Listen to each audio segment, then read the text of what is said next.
So sometimes our atmosphere and our surroundings might not be the best to what we might want it to be.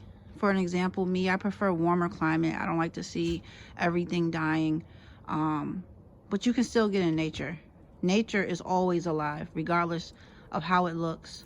There's still birds in the trees. There's still grass. There's still trees outside.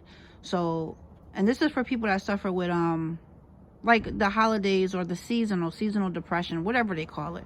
We just get depressed because we're not out in the sun, we're not out in nature as much because the weather is not what we would like it to be. But you can still get outside. You can still stand outside for 5 or 10 minutes.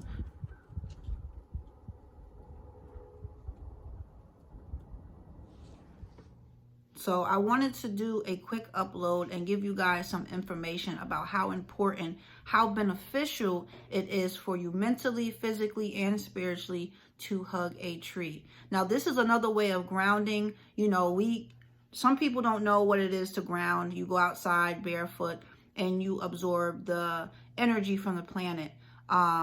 That's one way of grounding. Another way is just going out in nature. But another thing that some people probably feel very weird about is hugging a tree.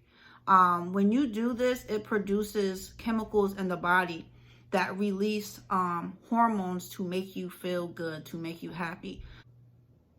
So it does take a little bit to get used to, whether it's in your backyard where you have privacy or you're at a park or an excluded area. This is something that you should definitely be practicing along with your grounding and just being in nature. So you guys comment below. Let me know your experience. If you've never tried it, if you have tried it, your thoughts about it. Please make sure you like, share, and subscribe.